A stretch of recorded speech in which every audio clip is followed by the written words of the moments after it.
तो आज हमारे सामने भारतीय संविधान के सबसे ज़रूरी और शायद सबसे ज़्यादा बहस वाले हिस्से पर कुछ नोट्स हैं। मौलिक अधिकार जी। यानी फंडामेंटल राइट्स। जी। ये संविधान के भाग 3 में है, अनुच्छेद 12 से 35 तक। आज हमारा मकसद सिर्फ इन अधिकारों की एक लिस्ट पढ़ना नहीं है, नहीं, बिल्कुल नहीं। बल्कि हम इनके पीछे की सोच को समझेंगे और ये भी कि समय के साथ अदालतों ने इनके मतलब को कैसे बदला है, ये हर नागरिक के लिए इतने जरूरी क्यों है, इस पर बात करेंगे। बिल्कुल सही कहा। इन अधिकारों को सिर्फ नियमों की तरह देखना गलत होगा। ये असल में संविधान की तरफ से दी गई गारंटियां हैं, एक वादा है। और सबसे अहम बात, इन्हें लागू करवाया जा सकता है। वही, ये खोखले वादे नहीं है। अगर सरकार इनका उल्लंघन करे तो कोई भी नागरिक सीधे सुप्रीम कोर्ट जा सकता है। इसीलिए तो अनुच्छेद 32। हाँ, अनुच्छेद 32 जिसकी हम आगे बात करेंगे, उसे डॉक्टर अंबेडकर ने संविधान का हृदय और आत्मा कहा था। ठीक है, तो चलिए इसे खोलकर समझते हैं। अधिकारों की बात करने से पहले ये जानना जरूरी है कि ये अधिकार हमें मिले किसके खिलाफ हैं। बिल्कुल। अनुच्छेद 12 राज्य यानी स्टेट की परिभाषा देता है, और ये परिभाषा काफी दिलचस्प है। बहुत दिलचस्प। इसमें सिर्फ केंद्र और राज्य सरकारें या संसद ही नहीं है। नहीं, इसमें नगर पालिका, पंचायत और सरकारी कंपनियां भी शामिल हैं। यहाँ पर बात बहुत गहरी है। सुप्रीम कोर्ट ने समय के साथ राज्य की परिभाषा को और भी बड़ा किया है। यहाँ तक कि कुछ मामलों में बीसीसीआई जैसी संस्थाओं को भी इसके दायरे में लाया गया। अच्छा। ये तर्क देते हुए कि वो एक पब्लिक फंक्शन कर रहे हैं। मतलब कोई भी संस्था जिसमें सरकार का थोड़ा भी दखल है, वो नागरिकों के मौलिक अधिकारों से बंधी हुई है। और ठीक इसके बाद आता है अनुच्छेद 13। हाँ, जो कहता है कि कोई भी कानून, चाहे वो संसद बनाए या कोई पुराना रिवाज हो, अगर वो मौलिक अधिकारों के खिलाफ है तो वो शून्य माना जाएगा। मतलब रद्द हो जाएगा। रद्द। ये इन अधिकारों को एक तरह की सुपर पावर देता है। यानी ये एक बहुत मजबूत नींव है। अब आते हैं उन अधिकारों पर जिनका वादा किया गया है। शुरुआत होती है समानता के अधिकार से। अनुच्छेद 14 से 18 तक। हाँ, अनुच्छेद 14 कहता है कानून के सामने सब बराबर। सुनने में तो ये बहुत सीधा लगता है, पर असल कानूनी बहस तो शायद यहीं से शुरू होती है ना? हाँ, कहने को तो सीधा है, पर इसकी जो सबसे दिलचस्प बात है वो है रीजनेबल क्लासिफिकेशन का सिद्धांत।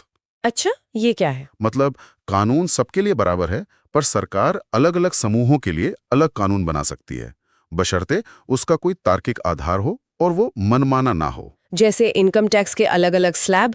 बिल्कुल सही उदाहरण है। वो भेदभाव नहीं है, क्योंकि वो कमाई के आधार पर एक तार्किक वर्गीकरण है। ज्यादातर कानूनी लड़ाइयां इसी बात पर होती हैं कि सरकार का वर्गीकरण तार्किक है या नहीं। और इसी बराबरी के विचार को और मजबूत करने के लिए अनुच्छेद 15, 16, 17 और 18 हैं। ये सिर्फ ये नहीं कहते कि भेदभाव मत करो, बल्कि ये उन खास भेदभावों पर चोट करते हैं जो भारतीय समाज में बहुत गहरे बसे हुए थे। जैसे जाति, धर्म, लिंग के आधार पर भेदभाव। हाँ, और सरकारी नौकरियों में असमानता और छुआछूत। अनुच्छेद 17 तो छुआछूत को एक अपराध ही घोषित कर देता है। बिल्कुल। ये सिर्फ बराबरी देने की बात नहीं है, ये सदियों से चले आ रहे सामाजिक अन्याय को खत्म करने की एक सक्रिय कोशिश है। Active effort. एग्जैक्टली। और अनुच्छेद 18 जो राजा या राय बहादुर जैसी उपाधियां खत्म करता है, वो भी इसी सोच का हिस्सा है। संविधान बनाने वालों का मानना था कि एक लोकतांत्रिक गणराज्य में जन्म के आधार पर किसी को कोई खास दर्जा नहीं मिलना चाहिए। ठीक है, तो एक बार जब संविधान ये तय कर देता है कि कानून की नजर में सब बराबर हैं, तो अगला सवाल आता है, इन बराबर लोगों को क्या-क्या करने की आजादी है? और यहीं से बात शुरू होती है स्वतंत्रता के अधिकार की। Right to freedom. अनुच्छेद 19 तो जैसे आजादियों का एक बंडल है। हाँ, और हम सब बोलने की आजादी, इकट्ठा होने की आजादी के बारे में जानते हैं, लेकिन जो जानकार लोग हैं वो जानते हैं कि असल बहस इन आजादियों पर नहीं, बल्कि इन पर लगने वाले प्रतिबंधों पर होती है। सही पकड़ा। रीजनेबल रिस्ट्रिक्शंस यानी तार्किक प्रतिबंध। संविधान कहता है कि आपको बोलने की आजादी है, लेकिन आप देश की सुरक्षा, पब्लिक ऑर्डर या किसी की मानहानि के नाम पर इसे सीमित कर सकते हैं। और ये पब्लिक ऑर्डर शब्द इतना बड़ा है कि इसकी व्याख्या को लेकर हमेशा विवाद होता है। और इसी स्वतंत्रता के अधिकार में एक ऐसा अनुच्छेद है जिसे सुप्रीम कोर्ट ने एक सुपर आर्टिकल बना दिया है, अनुच्छेद 21। जीवन और व्यक्तिगत स्वतंत्रता का अधिकार। हाँ, हमारे नोट्स बताते हैं कि इसका दायरा बहुत ही ज्यादा बढ़ा दिया गया है। बहुत ज्यादा। शुरू में इसका मतलब सिर्फ जानवर की तरह जिंदा रहने से था, लेकिन सालों से सुप्रीम कोर्ट ने इसकी व्याख्या करते हुए कहा है कि जीवन का मतलब गरिमा के साथ जीवन है। डिग्निटी के साथ।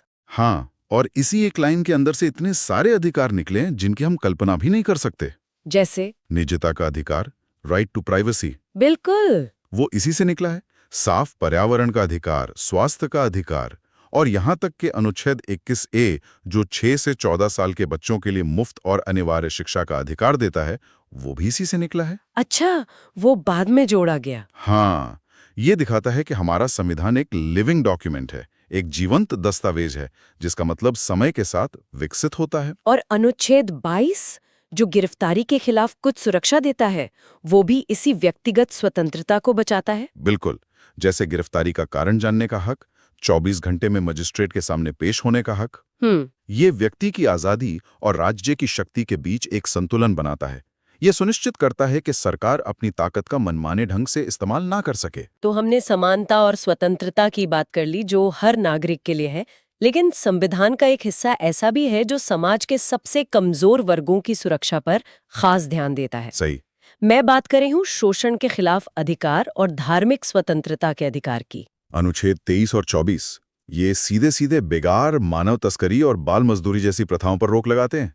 ये संविधान की सामाजिक चेतना को दिखाता है। और फिर अनुच्छेद 25 से 28 तक धर्म की स्वतंत्रता का अधिकार है। हाँ, ये हर व्यक्ति को अपना धर्म मानने, उसका प्रचार करने की आजादी देता है, लेकिन यहाँ भी एक दिलचस्प तनाव है। क्या तनाव? तनाव ये है कि जब किसी धार्मिक समूह की कोई प्रथा किसी व्यक्ति के समानता के अधिकार से टकराती है, तो क्या होगा? जैसे किसी धार्मिक स्थल में महिलाओं के प्रवेश पर रोक। बिल्कुल, तो यहाँ धार्मिक मामलों को मैनेज करने का सामूहिक अधिकार और एक महिला का समानता का अधिकार आमने सामने आ जाते हैं।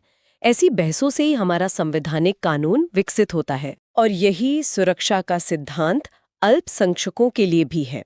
अनुच्छेद 29 और 30 में, जो उन्हें अपनी भाषा, लिपि और संस्कृति को बचाने और अपने शिक्षण संस्थान चलाने का अधिकार देते हैं।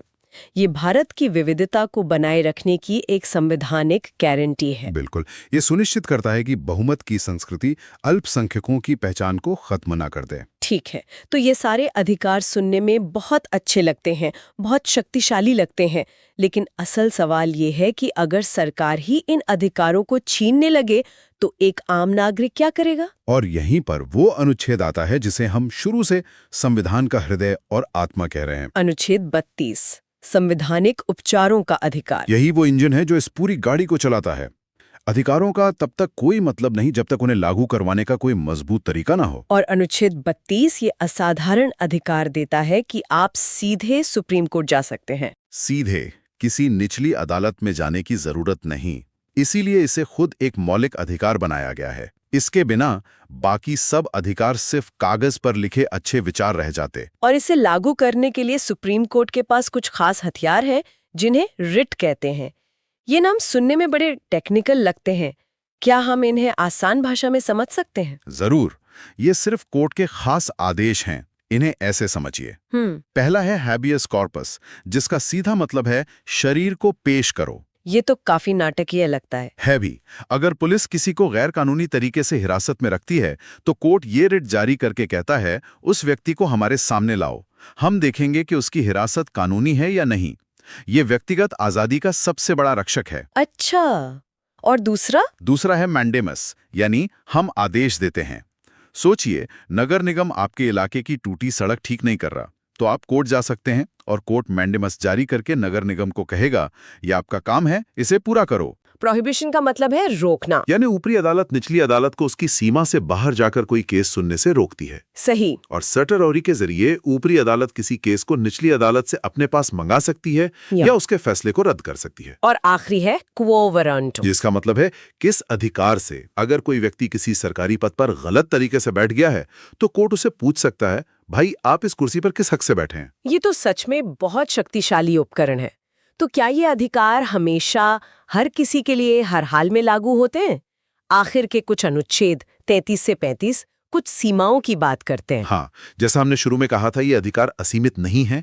अनुच्छेद 33 संसद को ये ताकत देता है कि वो सेना, पुलिस और खुफिया एजेंसियों के मौलिक अधिकारों को सीमित कर सके। इसके पीछे क्या तर्क है? तर्क ये है कि अनुशासन और कर्तव्य पालन के लिए जरूरी है। देश की सुरक्षा को व्यक्तिगत आजादी से ऊपर रखा गया है। ठीक है, और अनुच्छेद 35? और अनुच्छेद 35 ये कहता है कि मौलिक अधिकारों से जुड़े कानून बनाने का अधिकार सिर्फ और सिर्फ संसद को होगा, राज्यों को नहीं। इससे पूरे देश में इन अधिकारों को लेकर एकरूपता बनी रहती है। तो इस पूरी चर्चा का सार क्या है? हमने देखा कि कैसे संविधान पहले राज्य को परिभाषित करके उसकी शक्ति पर लगाम लगाता है, फिर नागरिकों को समानता, स्वतंत्रता, शोषण से सुरक्षा जैसे 6 तरह के अधिकार देता है, और आखिर में उन अधिकारों को लागू करवाने के लिए सीधे सुप्रीम कोर्ट जाने की ताकत भी देता है। ये नागरिकों को राज्य की ताकत से बचाने के लिए बनाया गया एक पूरा सुरक्षा कवच है। बिल्कुल। ये अधिकार संविधान का वो वादा है जो हर नागरिक को सम्मान, आजादी और बराबरी का जीवन सुनिश्चित करने के लिए किया गया है। और ये एक ठहरा हुआ दस्तावेज नहीं है। नहीं, ये समय के साथ विकसित होता है। हाँ, जैसा हमने अनुच्छेद 21 के मामले में देखा, इसकी व्याख्या समय के साथ विकसित होती रही है और आगे भी होती रहेगी। और यहीं पर हम अपने श्रोताओं के लिए एक विचार छोड़ जाते हैं। इन नोट्स में हमने देखा कि अनुच्छेद 35 मौलिक अधिकारों पर कानून बनाने की शक्ति संसद को देता है। वहीं अनुच्छेद 32 और अदालतों की व्याख्या इन अधिकारों की रक्षा करती है। तो सोचने वाली बात यह है कि एक बदलते समाज में संसद की कानून बनाने की शक्ति और न्यायपालिका की इन मौलिक अधिकारों की रक्षा करने की भूमिका के बीच का ये नाजुक संतुलन कैसे बना रहता है, यही भारतीय लोकतंत्र की सबसे बड़ी और सबसे दिलचस्प कहानी है। यदि ये वीडियो आपको अच्छा लगा हो तो हमारे चैनल को सब्सक्राइब और वीडियो को लाइक जरूर करें, और इसी तरह के और भी कंटेंट के लिए हमारे चैनल से जुड़े रहें।